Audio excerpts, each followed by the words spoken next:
அல்லினாள் தாமரை மேல் ஆரணங்கின் இன்துணைவே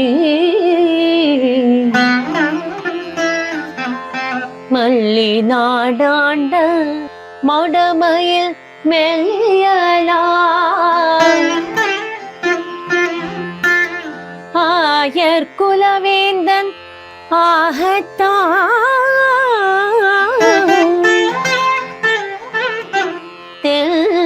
புதுவை வேயர் பயந்த விளக்கு தென் புதுவை வேயர் பயந்த விளக்கு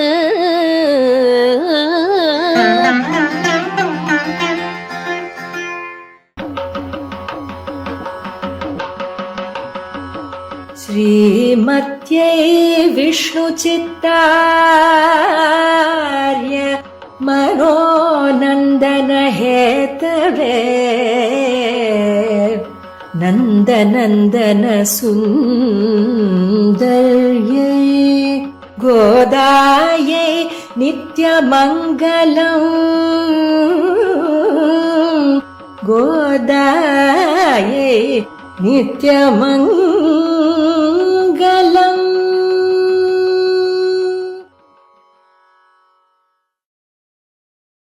ஸ்ரீமதே ராமானுஜாய நமக. ஸ்ரீமத் வரவரமுனியே நமக. கோலச்சுரி சங்கை மாயன் செவ்வாயின் குணம் வினவும் சீலத்தனள் தென் திருமல்லி நாடி செழுங்குழல் மேல் மாலை தொடை தென்னரங்கற்கீயும் மதிப்புடைய சோலை கிளியவள் தூய நற்பாதம் துணை நமக்கே. ஸ்ரீ எதுகிரி எதிராஜ ஜிஎஸ் சுவாமியின் திருவடித்தாமரைகளில் அடியனுடைய அடிவீழ்ச்சி விண்ணப்பம். நாம் நாச்சியார் திருமொழியில் 9ஆம் திருமொழியான சிந்துர செம்படி போல் என்கிற திருமொழியை அனுபவித்துக் கொண்டு வருகிறோம். அதில் முதல் 5 பாசுரங்களை நேற்று அனுபவித்தோம். அதில் ஆண்டாள் எம்பெருமானுடைய பிரிவு துயரில் வாடுகின்றாள். அதனால் திருவாலிருஞ்சோலை மலையை குன்றை நோக்கி ஆறுதல் கொள்வோம் என்று பார்க்கின்றாள். அப்பொழுது இந்த இந்திர கோபங்கள் என்கிற பட்டுப்பூச்சிகள் என்ன செய்தன? அந்த பட்டுப்பூச்சிகள் தொட்டால் குளிர்ச்சியாக இருக்கும், ஆனால் சிவப்பாக இருக்கும். அவை ஆண்டாளுடைய தாபத்தை தூண்டிவிட்டன. அழகனின் அதரத்தை நினைவூட்டிவிட்டன சிவப்பு நிறத்தால். அப்படி அவை செய்தன. குயிலும் மயிலும் கூட எம்பெருமானின் நிறத்தையே நினைவூட்டின. அங்குள்ள கருவிளை ஒண்மலர்கள், காயா மலர்கள், வம்பக் களங்கனிகள், வண்ணப்பூவை நறுமலர்கள் எல்லாம் அப்படியே நிறத்தை காட்டி நலிந்தன. அங்குள்ள அந்த மலர் மேல் தொங்கிய வண்டினங்கள், சுனைகள், சுனையில் தங்கு செந்தாமரைகள் எல்லாவற்றோடும் இவள் பேசினாள். தன்னுடைய துயரை ஆற்ற வேண்டும் என்று நினைத்தாள். அவற்றிடம் ஒரு சரண் சாற்றுமினே, ஒரு அடைக்கலமாக, தஞ்சமாக ஒரு வார்த்தை சொல்லுங்கள். நாங்கள் இல்லாத இடம் இது, அங்கே போய் நீ இருந்து கொள் என்றாவது அவை ஒரு வார்த்தை சொல்லி இருக்க கூடாதா? என்னால் அவற்றை பார்த்தால் அழகனின் நினைவு வந்து விடுகிறது இவளுக்கு. இதை சொல்லக்கூடாதா? ஒன்றும் வாயே திறக்கவில்லை. ஆண்டாளுக்கு எது தஞ்சமாக இருந்தது? ஆண்டாள் பெரியாழ்வார் திருமகளாயிற்றே, பட்டர்பிரான் கோதையாயிற்றே. அவர்தானே ஆச்சாரியர். ஆச்சாரியன் தானே நமக்கு எப்பொழுதும் அடைக்கலமாக ஏதாவது ஒரு வார்த்தை சொல்லி அருளுவார். அவர் தஞ்சமாக சொல்லியது என்ன? துவய மகாமந்திரமாயிற்றே. அதை நினைத்து பார்த்தாள் ஆண்டாள். துவயானுசந்தானம் பண்ணினாள். ஸ்ரீமன்னாராயண சரணௌ சரணம் பிரபத்தே ஸ்ரீமதே நாராயணாய நமக என்றாள். அதன் அர்த்தத்தை நோக்கினாள். நான் பெரிய பிராட்டியாரை புருஷகாரமாக கொள்வேன். சரணம் அவனுடைய 2 திருவடிகளை பற்றுவேன். சரணம் பிரபத்தை உபாயமாக பற்றுகிறேன் என்று அப்படி நினைத்து கொண்டாள் ஆண்டாள். ஸ்ரீமதே நாராயணாய நமக. துவயத்தின் பிற்பகுதி இதைத்தானே சொல்லுகிறது. அதில் அவள் மனம் மிகவும் நன்றாக ஊன்றியது. பெரிய பிராட்டியாருடன் அவன் கூடிய அந்த சேர்த்தியில், அந்த திருவோலக்கத்தில், அந்த சந்நிதியில் அடியேன் போய் கைங்கரியம் செய்ய பெறுவேனாக வேணும் என்று ஒரு பிரார்த்தனையை முன்வைத்தாள். ஸ்ரீமதே நாராயணாய நமக. அந்த நமக, அந்த கைங்கரியத்தில் ஒரு களையை அறுக்க வேண்டுமே. எனக்கு அந்த ஆனந்தம் என்னுடையது என்பது ஒரு கலையாகிவிடும். அவனுடைய உகப்புக்காக செய்ய வேண்டும். அதை நன்றாக மனத்தில் இருத்தி கொண்டாள் ஆண்டாள். நான் எம்பெருமானுக்காக கைங்கரியம் செய்ய போகிறேன், ஒரு பிரார்த்தனை செய்ய போகிறேன். அந்த கைங்கரிய பிரார்த்தனையை அவன் நிறைவேற்றுவான் என்று மனத்தில் எண்ணிக்கொண்டாள். கைங்கரிய பிரார்த்தனை ஸ்வரூப பிரயுக்தம் இல்லையா? அது அவளுக்கு இயல்பான ஒன்று. அதனால் இப்பொழுது அவள் என்ன பிரார்த்திக்க போகிறாள் ஆண்டாள்? எம்பெருமானுக்கு அவளுக்கு ரொம்ப ஆசை. ஒரு நாயகிக்கு தானே, ஒரு நாயகனுக்கு நன்றாக அமுது படைக்க வேண்டும். முன்னமே கூடாரை வெல்லும் சீரில் அவள் பார்ச்சோறு படைத்தவளாயிற்றே. அதனால் அவளுக்கு அக்கார வடிசில் சமைக்க வேண்டும், ஒரு வெண்ணெய் அவனுக்கு அமுது செய்விக்க வேண்டும் என்றெல்லாம் ஆசை வந்தது. அதனால் உடனே நாறு நறுமொழி பாசுரத்தை அவள் இப்பொழுது அருளி செய்கிறாள்.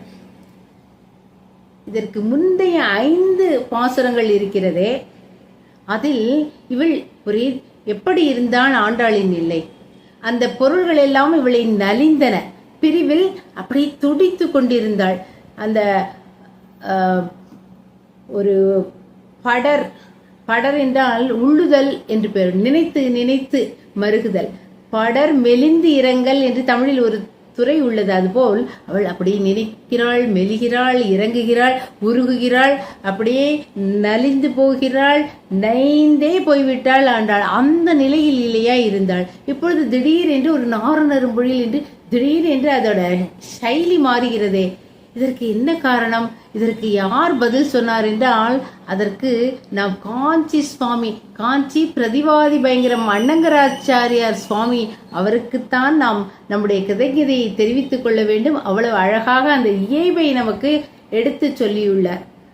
அவர்தான் இந்த துவய மகாமந்திரத்தை அனுசந்தித்தாள். அதனால் அந்த உத்தரகண்டத்தை, அந்த கைங்கரிய பிரார்த்தனையை அவள் இப்பொழுது நாறுநரும்பொழில் பாசுரமாக அருளி செய்துள்ளாள் என்று நமக்கு அவர்தான் அங்கே எடுத்து காட்டுகிறார். நாறு நரும்பொழில் மாலிருஞ்சோலை நம்பிக்கு நான் 100 தடாவில் வெண்ணெய் வாய் நெய்ந்து பராவி வைத்தேன். 100 தடா நிறைய அக்கார அடிசில் சொன்னேன். ஏறு திருவுடையான் இன்று வந்து இவை கொள்ளுங்களோ. ஆண்டாளின் அந்த துடிப்பு, அந்த தவிப்பு, அந்த நைந்து போனது எல்லாம் அவள் இப்பொழுது உடலும் பலகீனமாக இருக்கிறது, மனதிலும் தெம்பில்லை. அந்த நிலையில் இந்த பாசுரத்தை அருளி செய்கிறாள். இவள் நறும்பொழில் மாலிருஞ்சோலை, நல்ல வாசனை, எப்பொழுதுமே அங்கு மலர்கள் நிறைந்த திருமாலிருஞ்சோலையில் அப்படி மனம் கமழ்ந்து கொண்டிருக்கிறது. அதற்கு முன்னால் ஒரு அடைமொழி வேறு, நாறு நறும்பொழில் மாலிருஞ்சோலை, நாறுகின்றதாம். அதாவது வாசனை இன்னும் மிகுந்து விட்டது. எப்படி இப்பொழுது மிகுந்திருக்கும்? திடீரென்று என்ன வாசனை வந்தது? இப்பொழுது ஆண்டாள் இல்லையா இங்கே திருமாலிருஞ்சோலை மலையில் எழுந்தருளி இருக்கிறாள். அவள் போனவுடன் இவள் பூமி பிராட்டியாயிற்றே, கந்தவதியாயிற்றே. அதனால் ஒரு புதுமையான கந்தம் மனம் வீசுகிறது.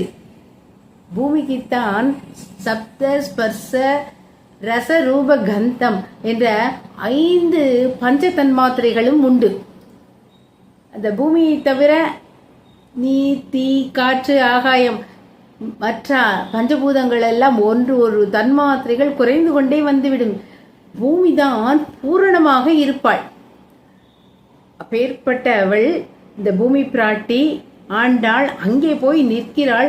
அதனால் அந்த சோலைகள் எல்லாம் அப்படி இன்னும் புதுமணமாக கமழ்ந்து கொண்டிருக்கிறதாம். நாறு நறுமண் பொழில் மாலிருஞ்சோலை நம்பிக்கு.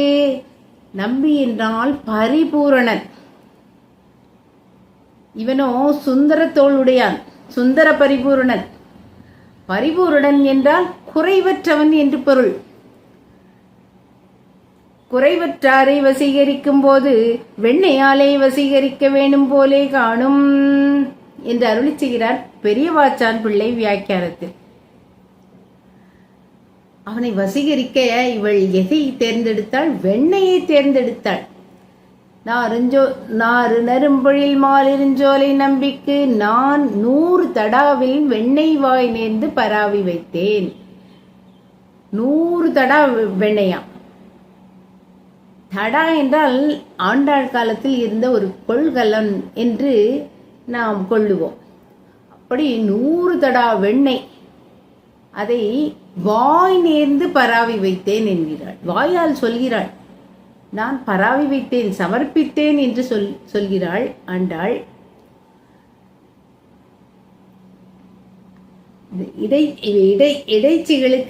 இடைச்சிகள் பிரார்த்திப்பது வெண்ணையாயிருக்குமிரே என்கிறார் பெரியவாச்சான் பிள்ளை.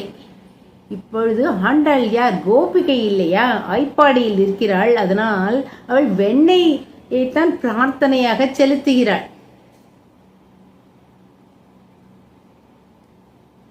நூறு தடா நிறைய அக்கார அடிசில் சொன்னேன். எல்லாமே எப்படி சொன்னேன் அங்கே வாய் நேர்ந்தாள். வாயால் சொல்ல வேண்டுமா? மனதால் நினைத்தால் போராதா? லக்ஷ்மணன் சீத்தையும் ராமனும் அப்படியே இந்த வனவாசத்தில் மலைச்சாரலில் அவர்கள் விளையாடி திரிவார்கள். அகம் சர்வம் கரிஷ்யாமி என்று எல்லாம் செய்தவன் அவனை ராமன் நீ பர்ணசாலை அமை என்று உத்தரவிட்டான். அந்த பர்ணசாலையில் இங்கே விருந்தினர்கள் தங்க வேண்டும், ரிஷிகள் வந்து தங்க வேண்டும், இங்கே ராமனுக்கும் சீதைக்குமான அறை என்றெல்லாம் அவன் சொல்ல வேண்டும் இல்லையா? அதெல்லாம் இல்லை, உன் விருப்பப்படி அமை என்று சொல்லிவிட்டானே, அவ்வளவுதான். லக்ஷ்மணன் இப்படி சுவாதந்திரிய புத்தியுடன் செயல்பட வைத்து விட்டானே ராமன். கிரியதாமிதி மாம் பத என்று சொன்னான். எல்லா அடிமைகளும் செய்ய வேண்டும், ஏவிக்கொள்ளவும் வேணும் என்றான். ஏவி காரியம் கொள்ள வேண்டாமா? லக்ஷ்மணனிடம் வாயால் சொல்ல வேண்டும், இதை பண்ணு, இதை செய் என்று சொல்ல வேண்டாமா? அப்படித்தான் ஆண்டாளும் வாயால் நேர்ந்து கொண்டாள். அதனால் எதுவுமே மனதால் நினைத்தால் போராது, வாயால் சொல்ல வேண்டும் என்று தெரிகிறது. பிரார்த்தனை கூட வாயால் சொல்ல வேண்டும் போல. வாய் நேர்ந்து பராவி வைத்தேன், நன்றாக நான் சமர்ப்பித்தேன். 100 தடா நிறைய அக்கார அடிசில் சொன்னேன், அதுவும் சொன்னாள் அவள்.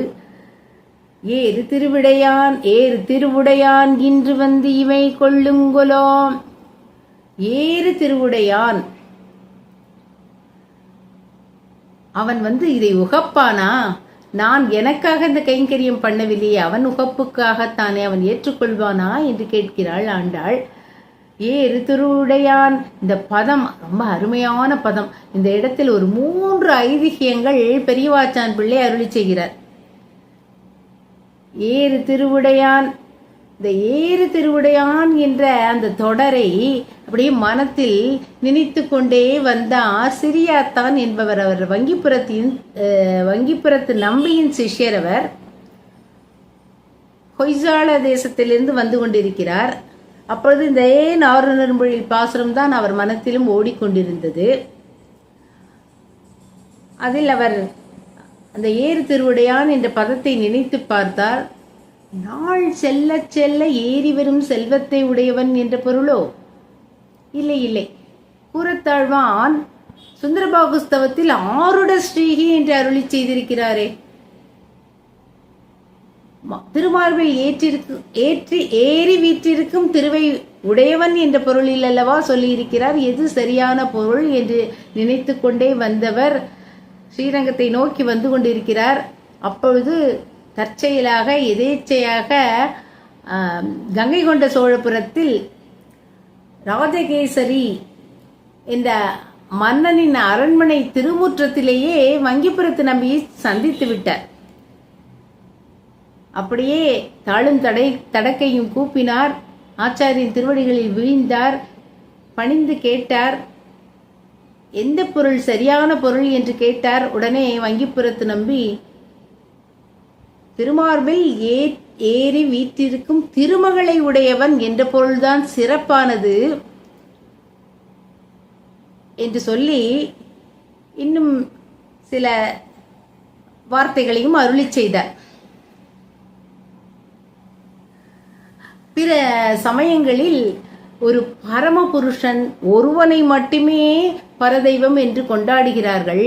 ஆனால் நம் ஸ்ரீ வைஷ்ணவத்திலோ, அதுதான் நம் மதத்துக்கே பெருமை, பிராட்டியுடன் கூடிய பெருமாளையே நாம் வணங்குகிறோம். ஒரு மிதனமே உத்தேசியம், லக்ஷ்மிநாதனே உத்தேசியம், பிராட்டியுடன் கூடிய பெருமாளுக்கே நாம் கைங்கரியங்கள் செய்கிறோம். பிராட்டி தானே புருஷகாரம் செய்ய வேண்டும். இல்லாவிட்டால் நாம் செய்யும் பாவங்களுக்கு எம்பெருமான் நம்மை தள்ளிவிட்டு விடுவானே. அதனால புருஷகாரம் செய்வதும் பிராட்டி தான். நாம் எம்பெருமானுக்கு பிராப்பியமாக அவனை அடையும் போது அவள் பிராப்பியாக அங்கே இருக்கிறாள். நம் கைங்கரியங்களை 2 பேரும் ஏற்றுக்கொள்ளுகிறார்கள். அவர்கள் உகப்புக்காக கைங்கரியம் செய்கிறோம் என்றெல்லாம் துவயார்த்தத்தை அவர் விவரமாக சொன்னார். இந்த ஏறு திருவுடையான் இன்று வந்து இவை கொள்ளுங்களோ என்று ஆண்டாள் முடித்தாள்.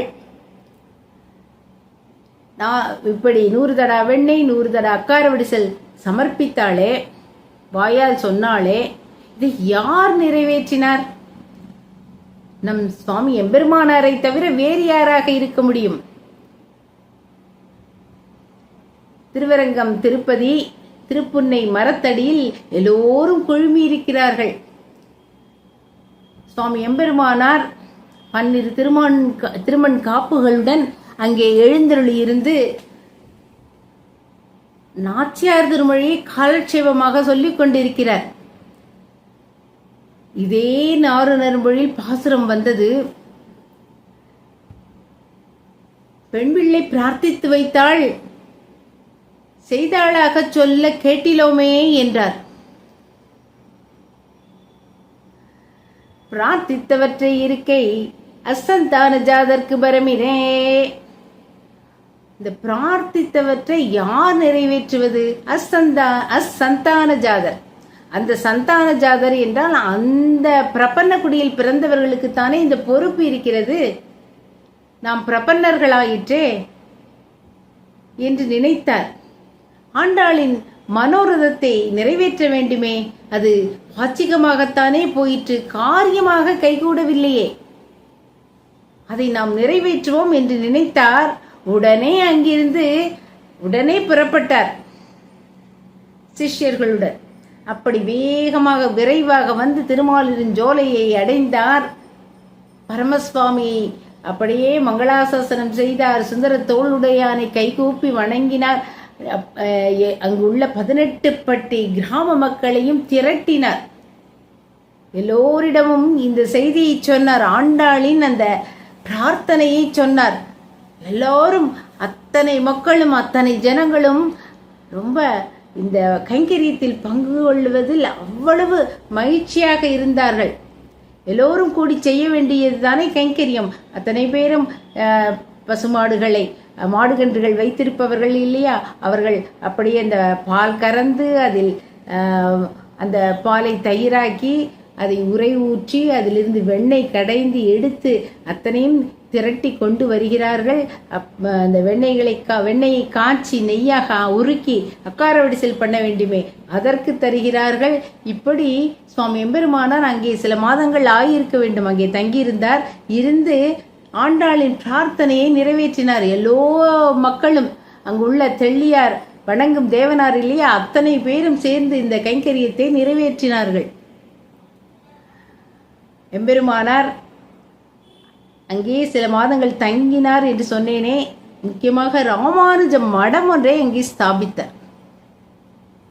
பின்னாளில் சுவாமி மணவாள மாமுனிகள் காலத்தில் அங்கே அந்த மடத்துக்கு எத்திராஜ ஜீயர் என்பவரை அங்கே ஜீயராக அங்கே நியமித்தார். அதன் பின் பல ஜீயர்கள் இருந்தனர். இப்பொழுது அந்த மடத்தில் ஜீயர் இல்லை. சுவாமி எம்பெருமானார் 100 தடா வெண்ணெய் 100 தடா அக்கார வடிசிலும் ஆண்டாளின் விருப்பப்படியே சமர்ப்பித்து விட்டார் இல்லையா. உடனே அங்கேருந்து விரைந்து நேரே திருப்பல்லாண்டு அவதரித்த அந்த நான்மாட கூடல் மதுரைக்கு எழுந்தருளினார்.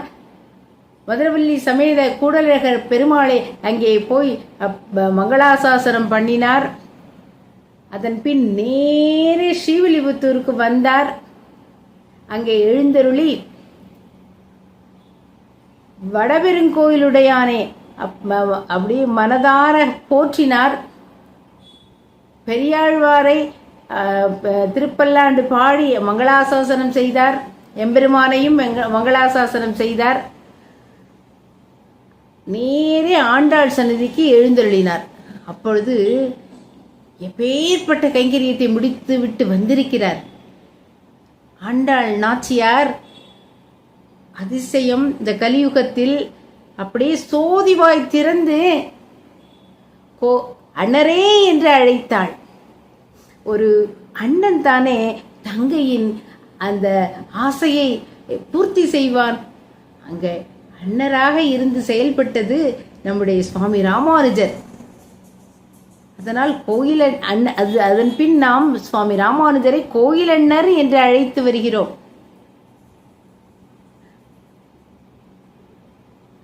அதன் ஆண்டாளும் அதன் பின் தான் பெரும்போதூர் மாமனிக்கு பின்னானாள் வாழியே என்று அவளை போற்றுகின்றோம்.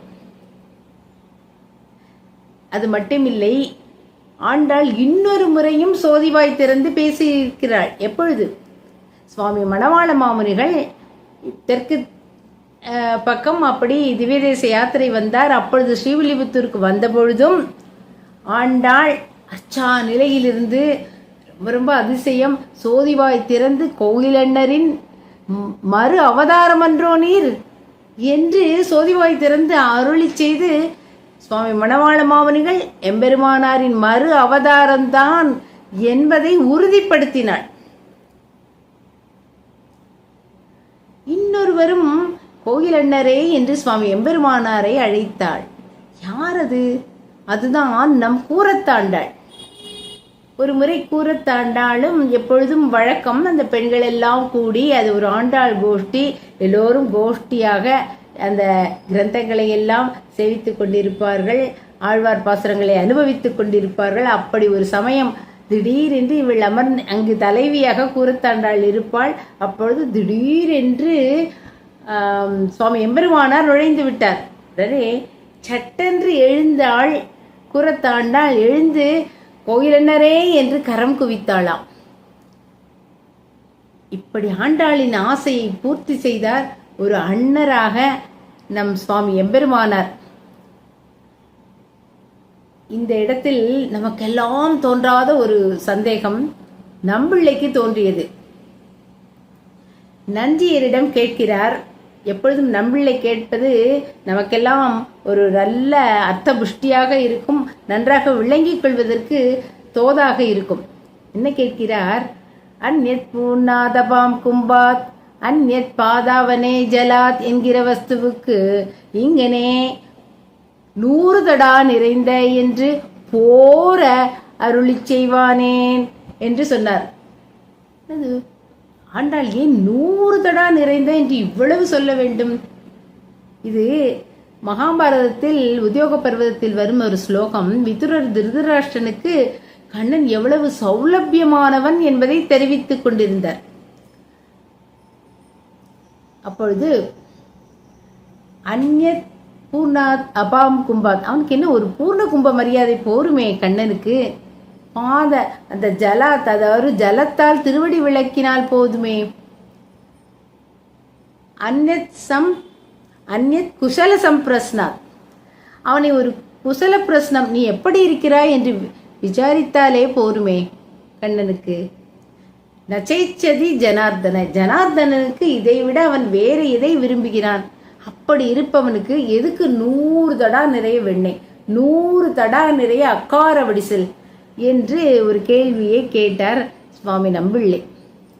நஞ்சியர் சொன்னார், ஆண்டாள் யார்? திருவாய்ப்பாடியில் இருக்கிறாள். திருவாய்ப்பாடியில் இருக்கும் ஐஸ்வர்யத்துக்கு இதெல்லாம் கூடினாலும் ஒரு பூர்ண கும்பஸ்தானியம் என்று அருளி செய்தார். அவ்வளவுதான். இந்த 100 தடா வெண்ணெய் 100 தடா அக்கார வடிசலும் ஒரு பூர்ண கும்பஸ்தானம் தான் என்றார். அது இப்படி சுவாமி நாரணரும்புள் பாசுரத்துக்கு அவ்வளவு இத்தனை ஐதிஹியங்கள் பாருங்கள். ஆண்டாள் இப்படி வாயால் நேர்ந்து கொண்டால் அதை எம்பெருமானார் நிறைவேற்றினார். இன்று வந்து இத்தனையும் அமுது செய்திடப் பெறில் நான் 100,000 கொடுத்து பின்னும் மாளும் செய்வன் தென்றல் மணம் கமழும் மாலிருஞ்சோலை தன்னுள் நின்ற பிரான் அடியேன் மனத்தை வந்து நேர்வடிலே. அடுத்த பாசுரம். இன்று வந்து இவர் சமர்ப்பித்தாளே, வாயால் நேர்ந்து கொண்டு சொன்னாலே, சமர்ப்பித்ததை அவன் வந்து இத்தனையும் அமுது செய்தார். அமுது செய்திட பெறில் இன்று உவந்து, அறிவாச்சான் பிள்ளை தான் அவ்வளவு அழகாக வியாக்கியானம் பண்ணுகிறார். இன்று உவந்து அமுது செய்திட பெறில் எப்படி உவக்க வேண்டுமா? பசியன் சோற்றை கண்டார் போலே ஓடி வந்து உகந்து அமுது செய்ய வேணும் என்கிறார். அப்படி அவன் அமுது செய்ய வேண்டுமாம். இப்படி உவந்து அமுது செய்தால் நான் 100 இவள் என்ன செய்வாள்? சரி, அவன் அமுது செய்து விட்டான். ஆண்டாள் உடனே என்ன செய்வாள்? சரி அப்படின்னு இருந்துருவாளா? இன்னும் நிறைய, அவனுக்கு இது ரொம்ப பிடிச்சிருக்கே, 100 தடா வெண்ணெய்னா இன்னும் நிறைய கொடுப்போம். ஒரு தடாவுக்கு 100,000 தடா வெண்ணெய் சமர்ப்பிப்பாளாம். ஒரு தடா அக்கார விடிசலுக்கு 100,000 தடா அக்கார விடிசல் சமர்ப்பிப்பாளாம். நான் 100,000 கொடுத்து பின்னும் ஆளும் செய்வன் என்கிறாள். அவ்வளவும் கொடுத்து விட்டு பின்னும் ஆளும் செய்வன், இன்னும் நான் அவனுக்கு ஆட்செய்வேன் என்கிறாள். எற்றைக்கும் 7 பிறவிக்கும் முந்தன்னோடு உற்றோமை யாவோம் உமைக்கே நாம் ஆட்செய்வோம் என்று சொன்னாள் இல்லையா? அப்பொழுதே அவள் திருப்பாவையில் சொல்லி இருக்கிறாளே, அதே போல் நான் அவனுக்கு ஆட்செய்வேன், கைங்கரியங்கள் செய்வேன், இன்னும் மேலும் கைங்கரியங்கள் செய்வேன் என்கிறாள். பிராப்த விஷயத்தில் கைங்கரியமரே ரசிப்பது என்கிறாரே பிள்ளைலோகாச்சாரியர். இளைய பெருமாளை போலே இருவருமான சேர்த்தியிலே அடிமை செய்கை முறை. சுந்தரவல்லியும் சுந்தர தோள் உடையானும் அவர்கள் இருவருமான சேர்த்தியிலே ஆண்டாள் அவர்களுக்கு ஆட்செய்வேன் என்று சொல்கிறாள். எப்படி லக்ஷ்மணன் செய்தானோ அதே மாதிரி 2 பேரும் சீதைக்கும் ராமனுக்கும் செய்த மாதிரி ஆண்டாள் செய்வாளாம். சீதை துவயத்தின் பூர்வ கண்டத்தை அனுஷ்டித்தாள்.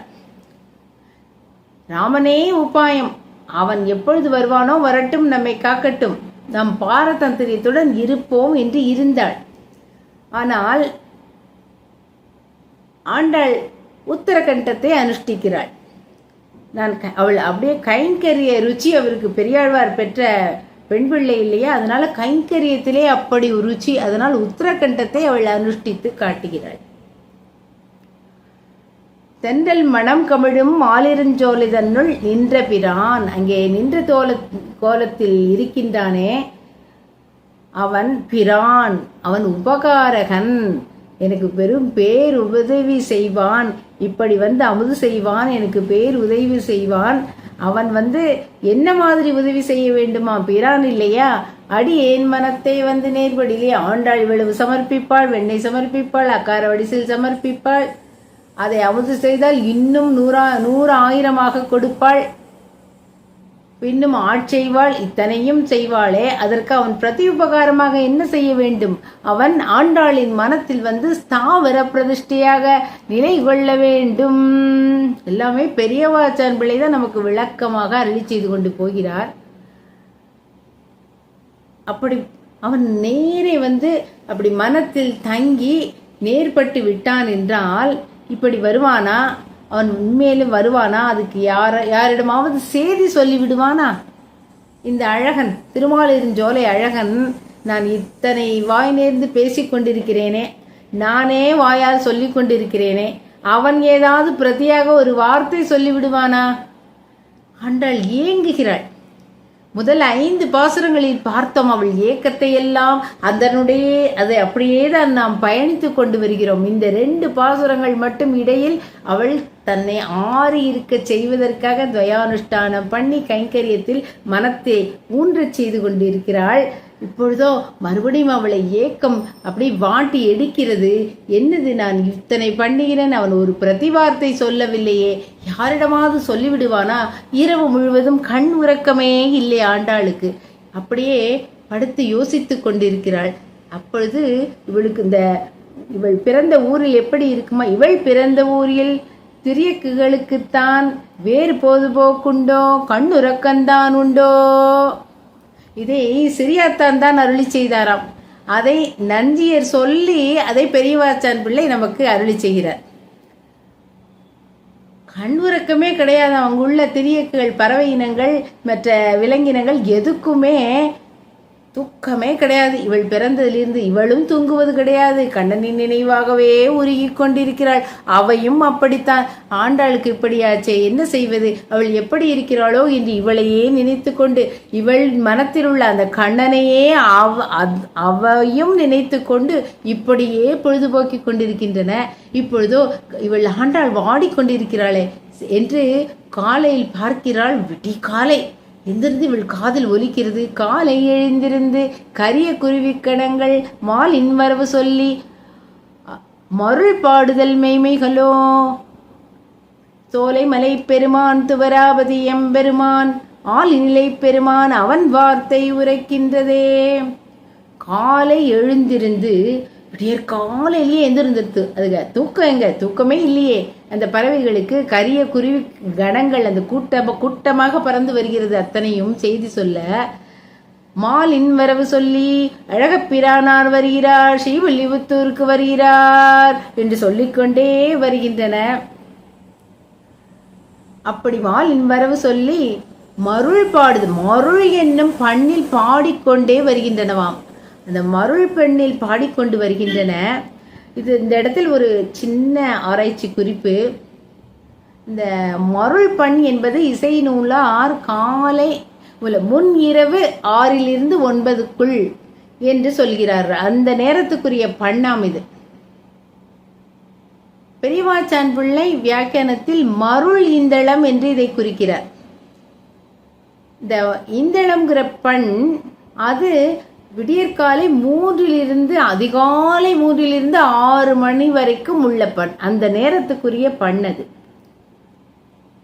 இப்பொழுது கரெக்டா அதிகாலை 3 மணிக்குள்ளேருந்து இந்த பறவை இனங்கள் எழுந்திருந்து மருள் பண்ணை பாடிக்கொண்டு வருகின்றதால் நாம் என்ன புரிந்து கொள்ளலாம்? இந்த ஒரு ஆராய்ச்சிக்கு இங்கே இடமிருக்கிறது. இந்த மருள் பண் என்பது காலை நேரத்து அதிகாலை நேரத்துக்குரிய பண் என்று நாம் கொள்ளலாம். அப்படி இவை பாடிக்கொண்டு வருகின்றன. மாலின் வரவு சொல்லி மருள் பாடுதல் மெய்மைகளோ, இது மெய்யாக இருக்குமா? ஆண்டாள் பிரமித்து போகிறாள். என்ன இது?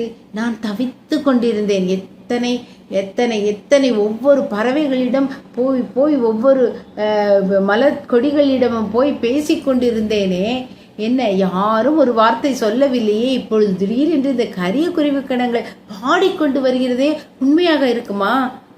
மெய்மைகளோ? இது நடக்குமா?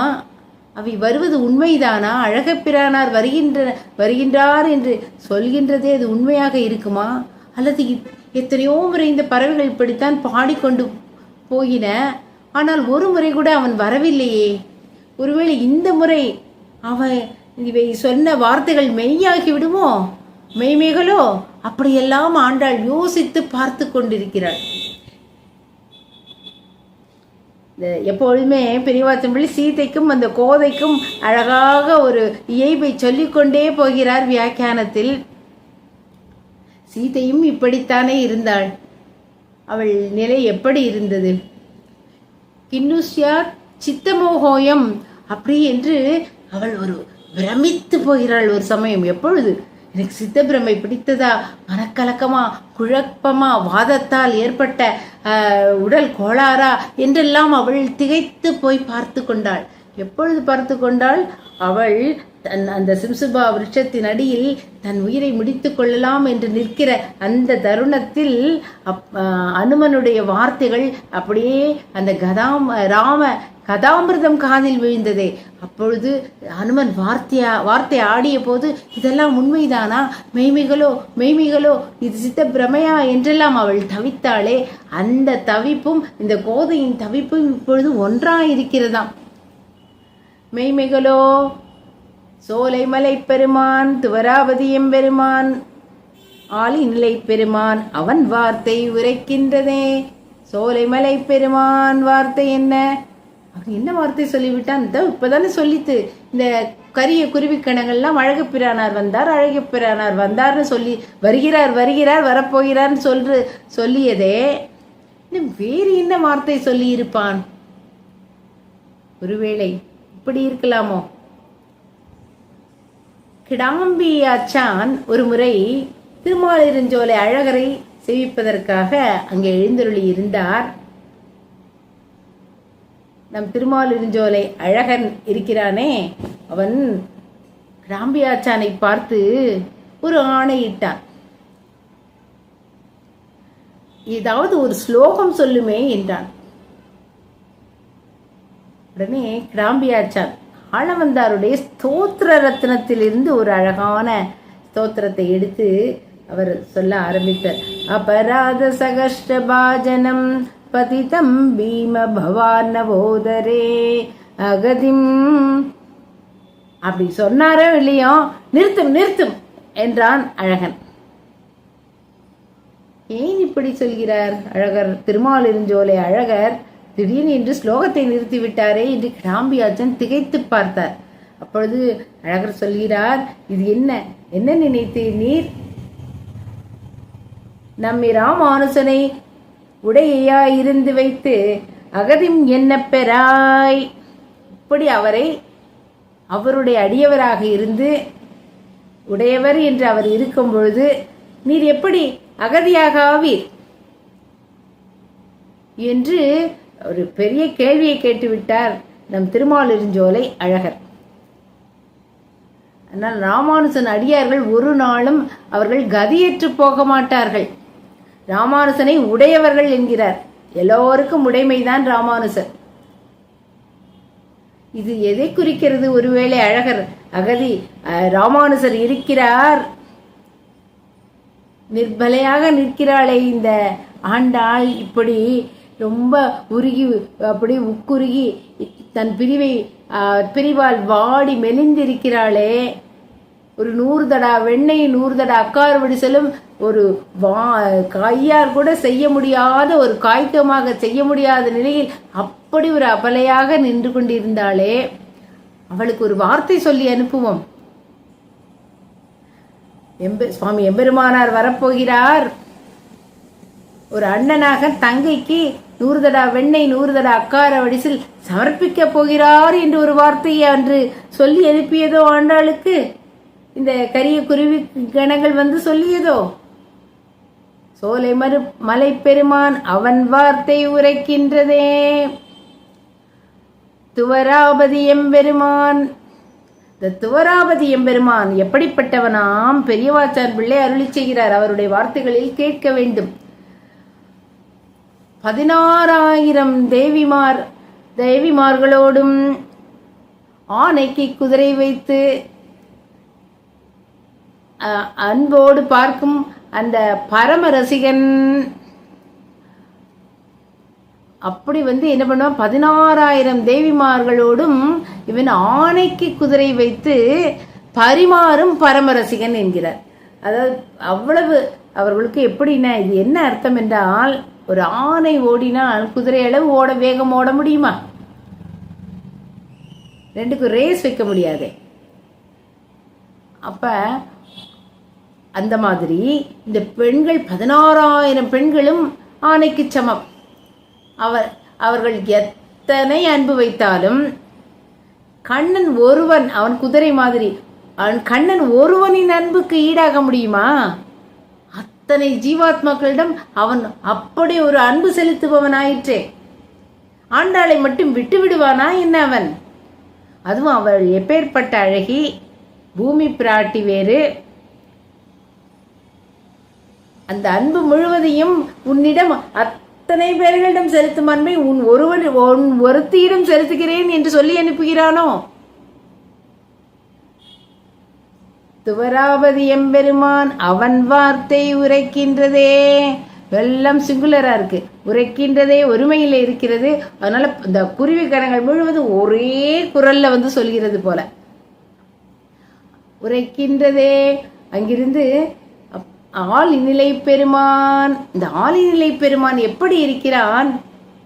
வஞ்சாடும் வரைகளேழும் கடல்களேழும், வானகமும் மண்ணகமும் எஞ்சாமல் வயிற்றடக்கி ஆளின் மேல் கண் வளர்ந்த ஈசன் தன்னை என்கிறார் திருமங்கை ஆழ்வார். அப்படி அவன் கண் வளர்ந்திருக்கிறானே, அகடித கடனா சாமர்த்தியமுடையவன். ஒரு ஆளிலையில் அந்த பிரளய காலத்தில் அங்கே துயின்றானே, அப்படி அவன் இருக்கும் பொழுது என்ன அத்தனை சேதனங்களையும் இந்த வஞ்சாடும் வரைகளேயும் கடல்களையும் என்று வானகம் மின்னம் எல்லாம் வயிற்றுல அடக்கி ரட்சித்தானே. சர்வரட்சகன் இல்லையா? அதை மார்க்கண்டேயருக்கு உள்ளே அனுப்பி அதை அவருக்கு ஒரு அத்தாட்சியாக அவர் போய் பார்த்து விட்டு வந்திருக்கிறாரே. அப்பேற்பட்ட சர்வரட்சகன் இல்லையா? நான் உன்னை ரட்சிக்கிறேன் என்று அந்த ஆளிநிலை பெருமான் ஒரு வார்த்தை சொன்னானோ, ஆளிநிலை பெருமான் அவன் வார்த்தை உரைக்கின்றதே. இப்படி இந்த கரிய குருவி கணங்கள் வார்த்தை சொல்லி சென்றன. இதை பார்க்கிறாள் ஆண்டாள். அவனிடமிருந்து நாம் தான் வாயால் நேர்ந்தோம், அவன் வார்த்தை சொல்லவே இல்லை என்று நினைத்து கொண்டிருந்தோம். அவனோ வார்த்தை சொல்லிவிட்டான் இப்பொழுது. ஆனால் யாரிடம் சொல்லிவிட்டான்? ஏனோ தானே வார்த்தை சொன்னான். ஒரு குருவி கணங்களிடம் அதை தூது அனுப்புவது போல் வார்த்தை சொல்லி இருக்கிறான். ஏன் அவன் நேரே வரக்கூடாதா? ஒரு வில்லொலியோ நாணொலியோ ருக்மிணி பிராட்டிக்கும் சீதா பிராட்டிக்கும் அப்படி அனுப்பினானே, அவர்களுக்கு நான் எவ்வளவு பிரேமை, அன்பு, பாசம், அபினிவேசம் வைத்திருக்கிறேன் அவனிடம், எவ்வளவு துடியாய் துடிக்கிறேன். இதை அவன் உணர்கிறானா? கோங்கலரும் பொழில் மாலிருஞ்சோலையில் கொன்றைகள் மேல் தூங்கு பொன் மாலைகளோடு உடனாய் நின்று தூங்குகின்றேன். பூங்கள் திருமுகத்து மடுத்தூதிய சங்கொலியும் சார்கவில் நாணொலியும் தலை பெய்வது எஞ்ஞான்றுகளோ. நான் எப்படி இருக்கிறேன் தெரியுமா? கோங்கலரும் பொழில், கோங்கு மரங்கள் அப்படியே அலர்ந்து பெருசாக வளர்ந்திருக்கிறது.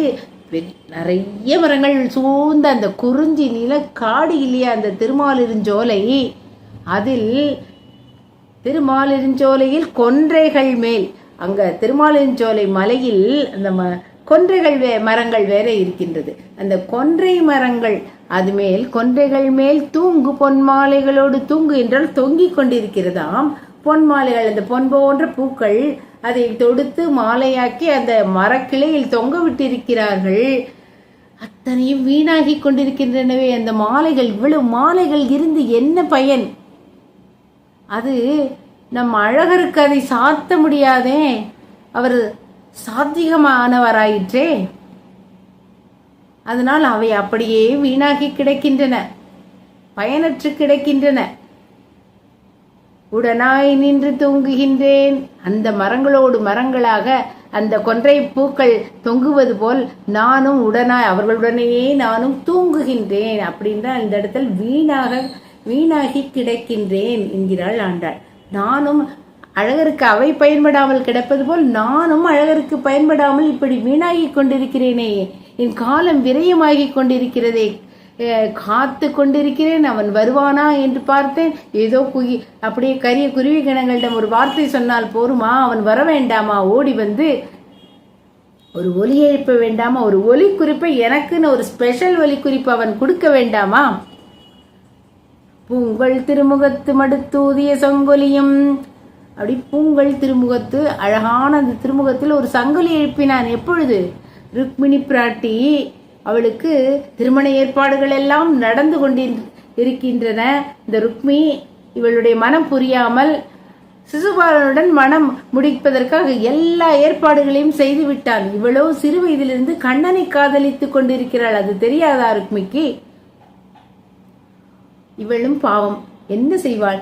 உடனே ருக்மிணி ஒரு புவன சுந்தர என்று எழுதி ஒரு 7 ஸ்லோகங்களை எழுதி நான் ஒரு பிராமணரிடம் அனுப்பினேனே, தூது அனுப்பினேனே. அவர் போனாரா? தூது அனுப்புவது, பிராமணர்களிடம் அனுப்புவது தமிழ் இலக்கியத்திலும் அந்த மரபு இருக்கிறது. அப்படி அவர் போகிறார். போனவர் போய் சேர்ந்தாரா? கண்ணனை பார்த்தாரா? அவனிடம் அந்த கடிதத்தை கொடுத்தாரா? மடலை கொடுத்தாரா? அவன் அதை வாசித்தானா? என் உள்ளத்தை புரிந்து கொண்டானா? என் ஏக்கத்தை எல்லாம் அதில் எழுதியிருந்தேனே அதை தெரிந்து கொண்டானா? வாட்ஸ்அப் காலம் இல்லையே, நான் உடனே தெரிந்து கொள்வதற்கு. அவன் ஏன் கண்ணன் அப்படி அங்கேயே இப்படி காலம் தாழ்த்தி கொண்டிருக்கிறான்? அவன் ஏதாவது எனக்கு ஒரு செய்தி சொல்ல வேண்டாமா?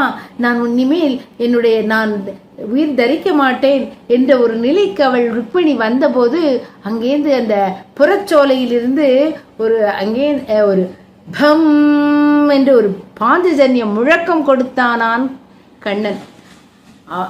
அது அவளை உயிர்ப்பித்தது. பூங்கொள் திருமுகத்து மடுத்தூதிய சங்கொலியும் அவளுக்கு கொடுத்து விட்டான். அவளுக்கு ருக்மிணிக்கு கொடுத்த அந்த ஒரு ஒலி போல் எனக்கு கொடுக்க கூடாதா? எனக்கு என்று ஒரு பிரத்யேகமாக ஒரு ஒலி வைத்திருக்க கூடாதா?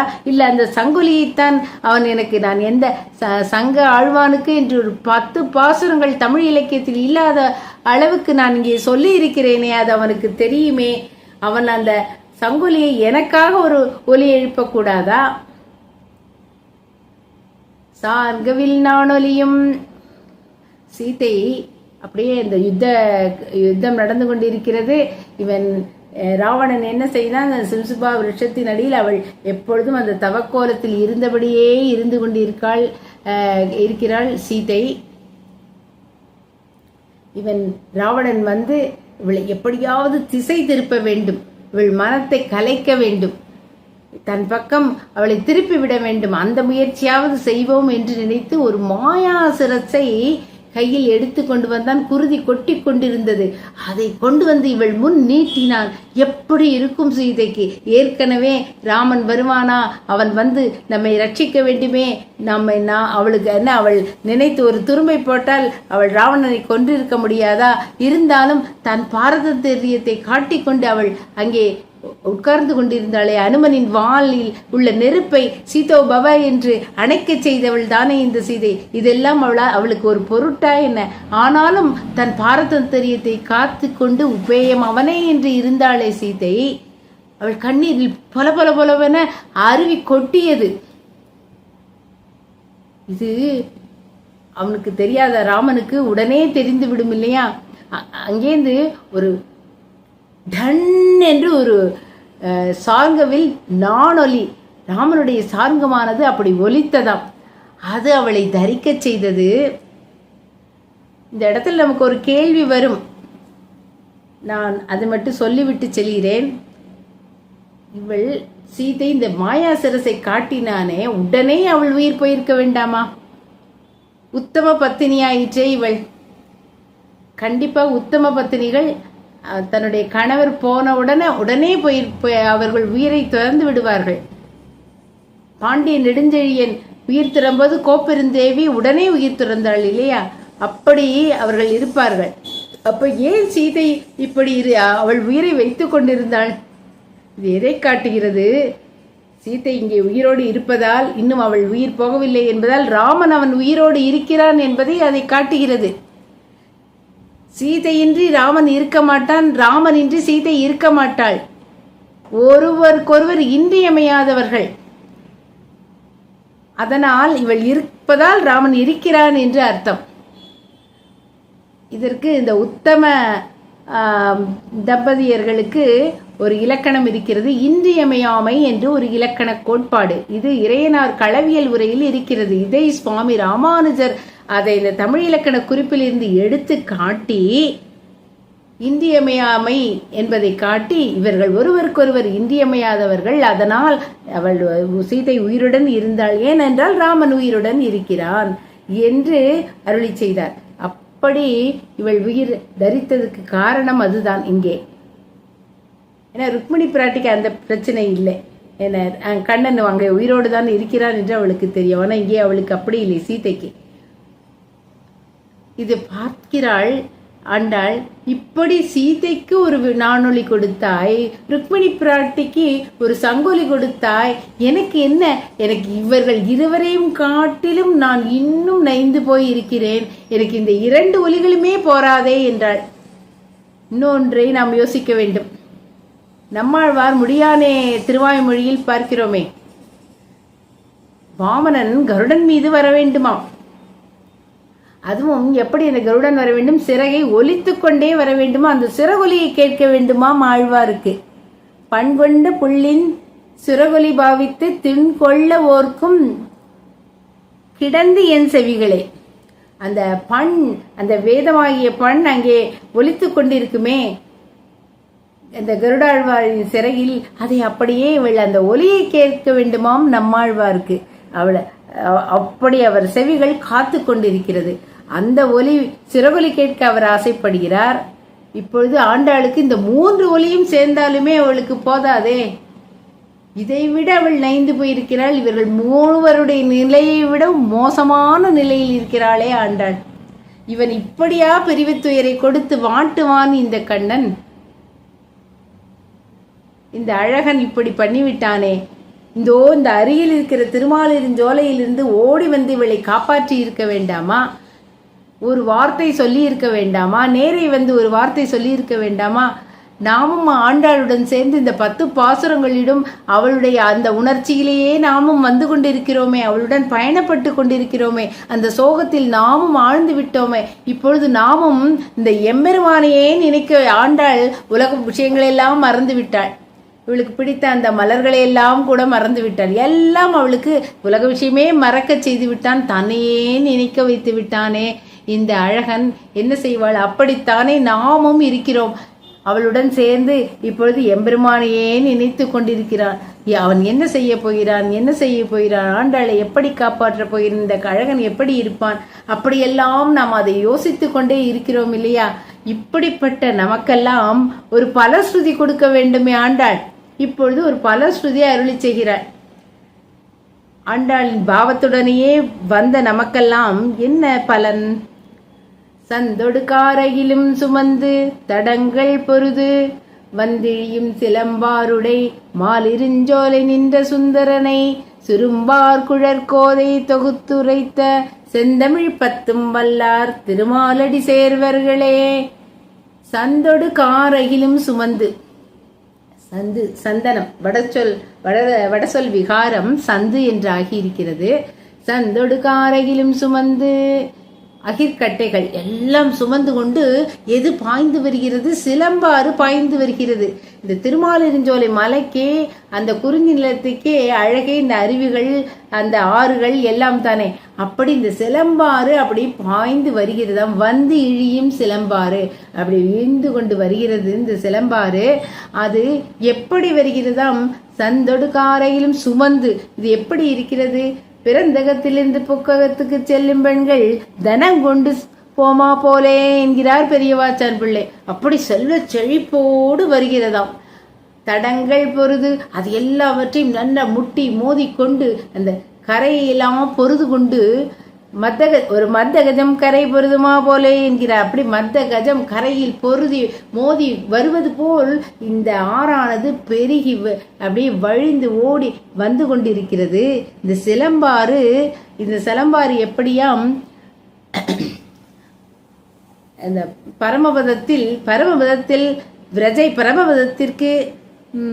பரமபதத்திற்கு விரஜை போலே இந்த திருமலைக்கு திருச்சிலம்பாறு என்கிறார். அப்படி இது விரஜா நதி போலையாம் இங்க திருமாலிருஞ்சோலை அழகருக்கு இந்த சிலம்பாறு.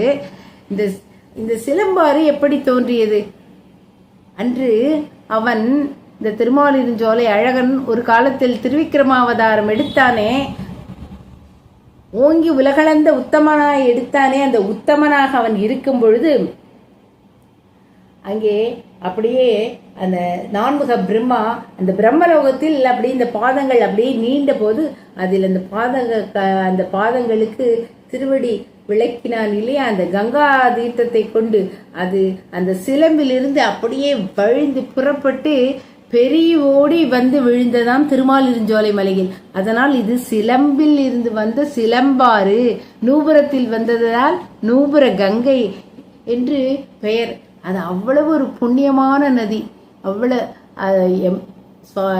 திருமாலிருஞ்சோலை அழகருக்கு அங்கே திருமஞ்சனம் கண்டருள்வார்கள். அது இந்த சிலம்பாற்று தண்ணியில்தான், அந்த நீரில்தான் அவனுக்கு திருமஞ்சனம் செய்ய வேண்டும். இல்லை என்றால் அழகருடைய மேனி கருத்து விடுமா. அங்கே தொட்டி உற்சவம் பார்க்க வேண்டும்னா அப்பொழுது அழகர் அங்கே அழகா இருந்து அவர் மேலே அந்த சிலம்பாற்று தண்ணி நூபுரகங்கை தண்ணீர் அப்படியே கொட்டி அதையெல்லாம் அந்த பக்தர்கள் மேல் அவர் இப்போ வெள்ளமாக இந்த அர்ச்சகர்கள் அப்படியே தூவார்கள். அவ்வளவு அதை நாம் எல்லாமும் அந்த அழகன் மேல் விழுந்த அந்த சிலம்பாற்று தண்ணீரை நாம் எல்லாம் அங்கே அனுபவிக்கலாம். அப்பேற்பட்டது அந்த தொட்டி உற்சவம் அன்று. அது மட்டும் இல்லை, அழகர் அங்கே ஆற்றில் இறங்க வருவாரே, எல்லோரும் மதுரை மக்கள் எல்லாம் எதிர்கொண்டு அழைப்பார்களே, எதிர் சேவை. அப்பொழுதும் ஆற்றில் இறங்கும் அந்த வைபவம் இருக்கிறதே, சித்ரா பௌர்ணமி என்று நடக்கும் அந்த வைபவம் தமிழகத்தில் இவ்வளவு திரளான மக்கள் கூடி நடக்கும் வைபவம் அழகருக்கு மட்டும்தானே நடந்து கொண்டிருக்கிறது. அவர் அப்படி அந்த குதிரை வாகனத்தில் ஏறி வரும் அழகே தனி இல்லையா? அப்படி அவர் வரும்போது மண்டபப்படியாக வரும்போதும் அங்கு திருமஞ்சனம் நடைபெறுமே. அப்பொழுதெல்லாம் அந்த திருமஞ்சனத்துக்கும் இந்த சிலம்பாற்று தண்ணீரை கொண்டு வந்துதான், அந்த ஆற்று நீரை கொண்டுதான் அவனுக்கு திருமஞ்சனம் செய்வார்கள். இல்லை என்றால் அவனுடைய திருமேனி கருத்து விடும். நம் ஆண்டாள், நாம் இப்பொழுது நாச்சியார் திருமொழியை எல்லாம் பார்த்து கொண்டிருக்கிறோம். நம் ஆண்டாள் நாச்சியார் நமக்கு அங்கே இந்த செய்த பூசலையே என்று சொன்னாலே, இந்த தார்மாலை செய்த ஒரு மகாபாரதத்தை அல்லவா உண்டாக்கி விட்டது என்று சொன்னாலே, அந்த 2வது பாசுரத்தில் அந்த தோல் மாலைக்கு ஆசைப்பட்டாள் இல்லையா, அழகனுடைய தோல் மாலைக்கு ஆண்டாள். இப்பொழுது இந்த அழகர் உற்சவத்துக்கு நம் ஆண்டாள் தன்னுடைய தோல் மாலையை அப்படி அனுப்பி வைக்கிறாள். அதைத்தானே இந்த அழகர் போட்டுக்கொண்டு அழகு பார்க்கிறான். சிறுவயதில் ஆண்டாள் எவ்வளவு அழகு பார்த்திருக்கிறாள் இவனுடைய மாலையை போட்டுக்கொண்டு. இவன் தன் ஆண்டாளின் மாலையை போட்டு அனுபவிக்கிறான் இந்த அழகன். அப்படிப்பட்ட உற்சவம் இந்த அழகர் உற்சவம். அழகர் வைகை ஆற்றில் இறங்கும் அந்த வைபவம். இப்படி சந்தொடு காரையிலும் சுமந்து தடங்கள் பொருது வந்தெழியும் சிலம்பாருடை மாலிருஞ்சோலை நின்ற சுந்தரனை. இந்த மாலிருஞ்சோலையில் நின்ற கோலத்தில் இருக்கிறானே அவன் வள்ளல். மாலிருஞ்சோலை மணாளனார் இல்லையா, அவன் வள்ளல். ஏன் வள்ளல்? அவன் பரமபதத்திலிருந்து நமக்காக ஒன்றோ இந்த மாலிருஞ்சோலையில் வந்து நின்று கொண்டிருக்கிறான் அர்ச்சாவதாரத்தில். அதனால் அவன் வள்ளல் இல்லையா? வள்ளல் மாலிருஞ்சோலை மணாளனார்.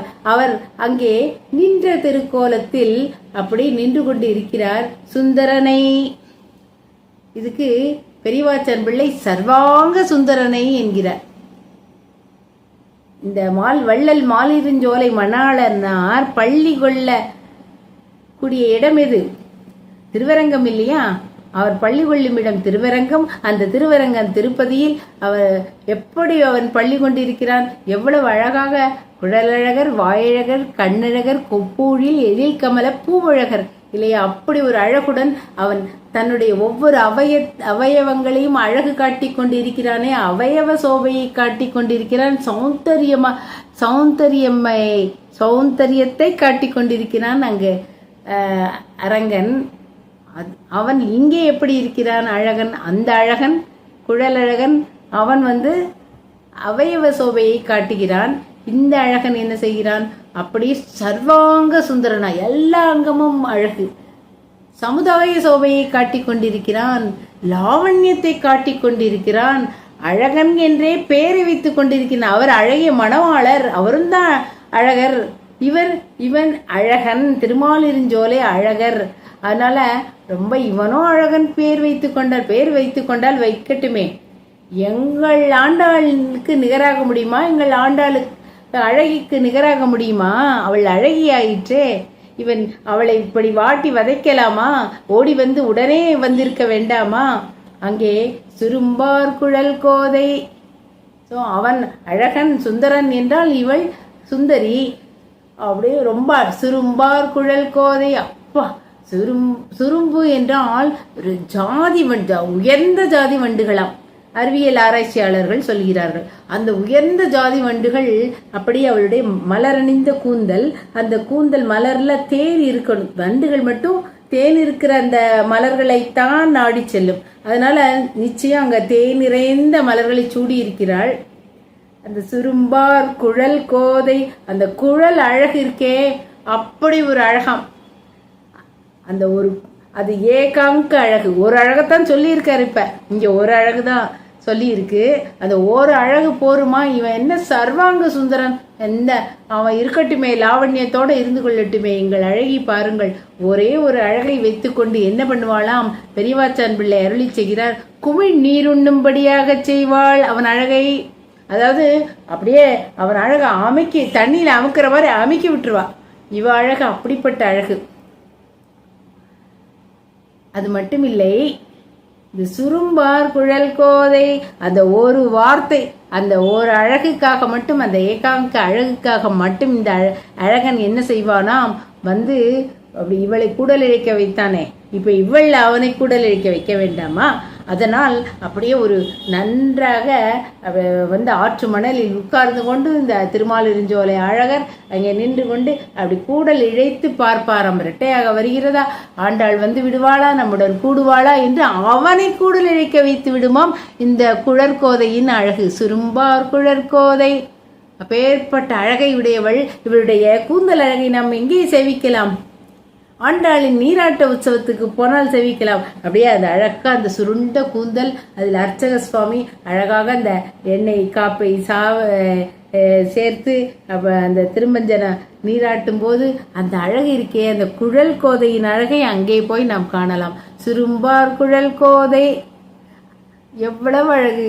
இவ்வளவு அழகையும் வைத்துக்கொண்டு அவன் இந்த அழகியை அந்த அழகன் சுந்தரன் தவிக்க விட்டு விட்டானே. இத்தனை பாசுரங்களாக அதைத்தானே இவள் எவ்வளவு ஏங்க வைத்து விட்டான். இந்த ஏக்கமெல்லாம், அந்த பாவ பந்தமெல்லாம் இப்பொழுது நம் மனதிலும் படிந்து விட்டது இல்லையா? எப்போ எம்பெருமானையே நினைத்து கொண்டிருக்கிறோம், அழகனையே நினைத்து கொண்டிருக்கிறோமே. திரும்பார் குழற்கோதை தொகுத்துரைத்த, என்னத்தை தொகுத்துரைத்தாள் இவள்?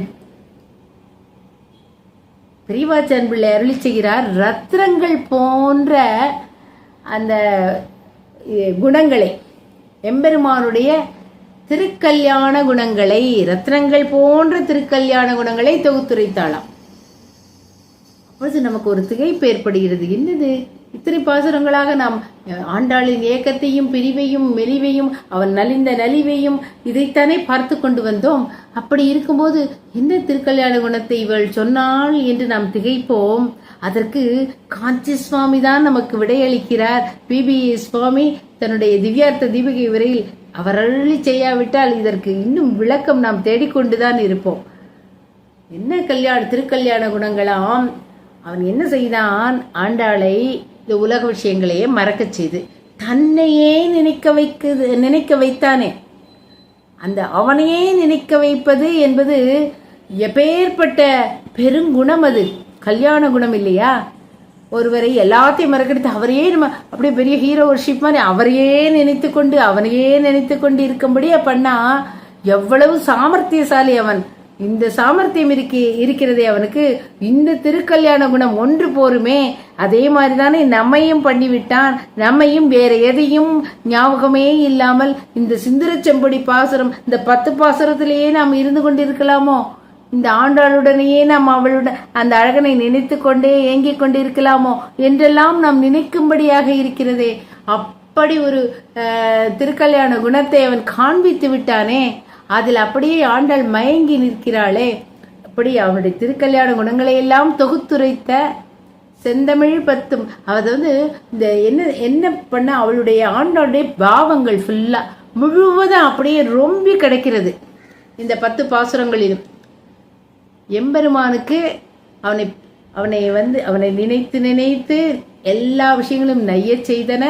அதை நினைத்து அதை மறக்கடிக்க வேண்டும் நினைக்கிறாள். ஆனால் மீண்டும் மீண்டும் மீண்டும் மீண்டும் அவனையே நினைக்க வைத்து விட்டான். அப்பொழுது அவனுக்கு அத்தனை கைங்கரியங்களையும் அவன் அந்த நாறுநறும்புழி பாசுரத்தில் ஒரு கைங்கரியம் செய்ய வேண்டும் என்ற சிந்தனையையும் தூண்டிவிட்டான். இவள் பூமி பிராட்டியாக இருக்கும்போது இவள் என்ன சொன்னாள் தெரியுமா? அகம் சிஷ்யாச்ச தாசீச்ச பக்தாச்ச புருஷோத்தம என்றாள். பூமி பிராட்டி, நான் உனக்கு சிஷ்யாக இருக்கிறேன். அறிய வேண்டும் அர்த்தங்களை எல்லாம் தேவரிடமிருந்து அறிய கடவேன். அகம் தாசீச்ச, நான் எல்லா அர்த்தங்களையும் அறிந்து கொண்டு விட்டேன் என்று ஞானியாக இருந்து விடுவேன். அப்படி இல்லை. பெரிய பிராட்டியாரும் தேவரீரும் இதை எடு, இதை வை, இப்படி செய் என்று சொன்னால் அத்தனையும் செய்ய கடவேன். ஒரு தாசியாக இருப்பேன், நான் தொண்டுகள் செய்வேன். அகம் பக்தாச்ச, தேவருடைய அடியார்களுடன் கூடி பாட உரியேன் என்கிறாள். அதாவது அவர்களுடன் கூட நான் பாட உரியேன். யார் இந்த அடியார்கள்? ஆழ்வார்கள் தான் இந்த அடியார்கள். இந்த ஆழ்வார்கள் அவர்களுடன் கூடி அப்படி பாட வேண்டுமாம். அஞ்சும் குடி இல்லையா இந்த ஆழ்வார்கள்? அந்த அஞ்சும் குடிக்கு ஒரு சந்ததியாக இந்த ஆண்டாள் அவதரித்தாளே, அவள் நமக்காக இந்த திருப்பாவையும் நாச்சியார் திருமொழியும் அவர்களுடன் சேர்ந்து அருளி செய்திருக்கிறாளே, அதில் உள்ள பாவம் பந்தம் அத்தனையும் நம் மனத்தில் இப்ப தேங்க வேண்டும். எப்படி திருப்பாவையில் இத்தனை ஏங்கினாள், அதைவிட ஏக்கம் அந்த நாச்சியார் திருமொழியில் இன்னும் அவன் வந்து கூடவில்லை. அதனால் அந்த ஏக்கத்தை கூட்டிக் கொண்டே போகிறானே, அந்த தவிப்பை, அந்த உணர்வை, அந்த மெலிவை, அந்த நைதலை, அந்த வருத்தத்தை, அந்த சோகத்தை, அவள் தவிக்கும் தவிப்பை, இத்தனையும் நாம் அப்படியே அந்த பாவபந்தம் எல்லாம் நம் மனசில் தேங்கி விட்டது இல்லையா? இத்தனை பாவபந்தத்தையும் ஆண்டாள் இது இந்த இடத்துல பெரியவாச்சான் பிள்ளை ஒன்று அருளி செய்கிறார். எப்படி இருக்கிறதா? ஒரு கேள்வி இந்த இடத்தில் வரும். அவரை கேட்டுக்கொள்கிறார். அதாவது இத்தனையும் ஒரு வியக்தி ஒரு பக்தி சிஷையாகவும் தாசியாகவும் பக்தியாகவும் இருந்து இத்தனையும் அத்தனை தொண்டு ஊழியமும் அத்தனை கைங்கரியமும் செய்வேன் என்று சொல்கிறாளே, இது ஒரு வியக்திக்கு முடியுமா என்றால் இவன் யார்? இவன் புருஷோத்தம அப்படின்னு புருஷோத்தமன் என்கிறாளே.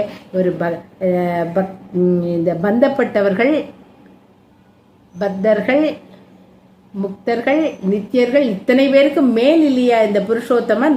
அதனால் அவன் சேஷி, இவர்கள் எல்லாம் அவனுக்கு அடியவர்கள். அதனால் இவர்களை ஆட்டுவிக்க வல்லவன். அதனால் ஆண்டாளை எல்லாம் செய்விக்க வல்லவனாம். அப்படி அத்தனையும் செய்விக்க வல்லவன். இவள் அந்த இடத்துல ரொம்ப அழகான ஒரு உதாரணத்தை பெரியவாச்சான் பிள்ளை அருளி செய்கிறார். ஆறு பல வாய்க்கால்களாக பெருகி ஓடினாலும், ஒரு மதகுகளாகவும் வாய்க்கால்களாகவும் அப்படியே பெருகி அது ஓடினாலும், பல பிரிந்து ஓடினாலும், அது கடலில் போய் கலக்கும் போது குறைவுபடாமல் கலக்கும். அதுபோல்தான் ஆண்டாளின் அந்த பக்தி பரவசம், அந்த பிரேமை, அந்த பிரவாகமானது இப்பொழுது பல வாய்க்கால்களாக சிஷ்யாகவும் தாசியாகவும் பக்தியாகவும் அப்படியே பிரிந்து ஓடினாலும் இது குறைந்து விடுமா என்றால், இந்த கைங்கரியம் செய்து குறைந்து விடுமா? இல்லை, மேலும் பெருக்கெடுத்து பெருக்காற்று வெள்ளமாக ஓடி அப்படியே அவன் அந்த அழகனுடன் கூடி கலந்து விடும். அப்பேற்பட்டது அவளுடைய பக்தி வெள்ளம். அந்த பக்தி வெள்ளத்தில் மிதந்தவர்கள் அந்த பக்தி பாவத்தை, அவளுடைய அந்த ஏக்கத்தை, அந்த மெலிவை எல்லாம் நாம் உணர்ந்து கொண்டே வந்திருக்கிறோம் இல்லையா? இத்தனையும் அவள் எதில் அருளி செய்தாள்? செந்தமிழ் பாடவல்லார், செந்தமிழில் அருளி செய்துள்ளார். செவ்விய தமிழில். தமிழ் என்றாலே இனிமையும் நீர்மையும் உடைய மொழி. அந்த இனிமையும் நீர்மை, அந்த நீர்மை குணம் இருக்கிறது. அந்த மொழிக்கே அந்த நீர்மை குணம் இருக்கும்போது இந்த ஏக்கத்தை வேற எந்த மொழியில் நாம் வெளியிட முடியும்? அத்தனையும் அந்த பாவபந்தம் முழுவதும் வெளியிடப்பட்ட இந்த செந்தமிழ், அதில் பாட வல்லவர்கள். இந்த 10 பாசுரங்களையும் நன்றாக மனத்தில் தேக்கிக் கொண்டு ஆண்டாளுடன் அப்படியே அவளுடைய மனத்தில் அவளுடைய ஏக்கங்கள் எல்லாவற்றையும் எம்பெருமானை பற்றி அவள் நினைப்பது எல்லாம் நாமும் உள்வாங்கிக் கொண்டே வந்தோம் இல்லையா? இப்படி வந்தவர்கள் செந்தமிழ் பாடவல்லார் என்ன ஆவார்கள்? திருமாலடி சேர்வர்களே. திருமால் ஸ்ரீமன் நாராயணன் பேர்லேயே அவன் திருவை வைத்து கொண்டிருக்கிறானே. வியாமோகம் உள்ளவன் மால், அவன் இந்த திருமால் இருக்கானே, இந்த ஸ்ரீமன் நாராயணன், அவனுடைய திருவடி, அந்த சரணவ், அந்த திருவடிகளை சேர்வார்கள், பிராப்பியமாக அடைவார்கள். பிராப்பியமாக அடைந்து பிறகு கைங்கரியம் செய்ய பெறுவார்கள் என்பது திண்ணம். இந்த 10 பாசுரங்களும் நாம் மனத்தில் அப்படியே தங்க வேண்டும். ஆக இந்த 10 பாசுரங்களிலும் ஆண்டாள் நமக்கெல்லாம் என்ன அருளி செய்தாள், அதுதான் நமக்கு என்ன மனசுல தேக்கிக் கொள்ள வேண்டியது. எது? பரமச்சேதனான எம்பெருமான் ஆண்டாளை பிரிந்தார். பிரிவினால் ஆண்டாள் நலிந்தாள், நைந்தாள், அப்படியே என்ன சொல்றது, கலங்கினாள். அவன் வரவை எதிர்பார்த்தாள். ஒரு வார்த்தையை வேண்டும் என்றாள், அவன் ஒரு ஒலியை கேட்க வேண்டும் என்றாள். இப்படியெல்லாம் அவள் எதிர்பார்த்து அவனுக்கு ஒரு பிரசாதமாக அமுது செய்விக்க வேண்டும், 100 தடா வெண்ணெய் 100 தடா அக்கார வடிசில் சமர்ப்பிக்க வேண்டும் என்றாள். இன்னும் ஆட்செய்வேன் என்று கைங்கரியம் பல செய்ய வேண்டும் என்று சொன்னாள். அந்த நாறுநரும்பொழில் பாசுரத்தில் அதிலையும் இன்று இத்தனை அவசிய பெரில் பாசுரத்திலையும் அதை நம் மனத்தில் எப்பொழுதும் தேக்கிக் கொள்ள வேண்டும். அந்த 2 பாசுரங்களிலும் ஆண்டாள் மனதால் நினைத்ததை, வாயால் நேர்ந்து கொண்டதை காய்கமாக செய்தவர் நம் சுவாமி எம்பெருமானார். ஒரு அண்ணனாக தங்கைக்கு ஆண்டாளுக்கு செய்தார். அந்த வைபவம் இன்றும் அழகர் மலையில் நடந்து கொண்டிருக்கிறது. எல்லோரும் போய் சேவிக்க வேண்டும். இந்த 2 பாசுரங்களும் நம் இல்லங்களில், நம் அகங்களில் திருவாராதனத்தின் போது எம்பெருமானுக்கு தளியை சமர்ப்பிக்கும் போது இந்த பாசுரங்களை நாம் தினமும் சேவித்து வர வேண்டும். அப்புறம் அந்த பரமச்சேதன், அதாவது இதை மறந்துவிடக்கூடாது. பரமச்சேதனான எம்பெருமான் பிரிந்தான், அவனை நலிய செய்தான். இந்த சேதனங்களும் அப்படி செய்தன. அவற்றை அவன் மறக்க செய்து விட்டான். அதே போல நாமும் உலக விஷயங்களிலிருந்து மறந்து எம்பெருமானிடமே மனத்தை செலுத்த வேண்டும், எம்பெருமானிடமே இருக்க வேண்டும் நம் மனது என்பதைத்தான் ஆண்டாள் இங்கு நமக்கு அருளி செய்கிறாள். குற்றங்களை க்ஷமித்தருள பிரார்த்திக்கிறேன். பொருளல்லாத அடியேனையும் ஒரு பொருளாக்கி இந்த வாய்ப்பு கொடுத்தமைக்கு ஜிஎஸ் சுவாமிக்கு அடியனுடைய கிருதஜதைகளை தெரிவித்துக் கொள்கிறேன். ஆழ்வார் எம்பெருமானார் ஜியர் திருவடிகளே சரணம். ஆண்டாள் திருவடிகளே சரணம். பற்பமென திகழ் பைங்கழலும் தன் பல்லவமே விரலும், பற்பமென திகழ் பைங்கழலும் தன் பல்லவமே விரலும், பாவனமாகிய பைந்துவராடை பதிந்த மருங்கழகும், பாவனமாகிய பைந்துவராடை பதிந்த மருங்கழகும், முப்புரி நூலோடு முன் கையில் ஏந்திய முக்கோல் தன்னழகும், எப்பொழுதும் யதிராசன் வடிவழகு என் இதயத்துள்ளதால், இல்லை எனக்கெதிர், இல்லை எனக்கெதிர், இல்லை எனக்கெதிரே, இல்லை எனக்கெதிர், இல்லை எனக்கெதிர், இல்லை எனக்கெதிரே, இல்லை எனக்கெதிரே, இல்லை எனக்கெதிரே, இல்லை எனக்கெதிரே.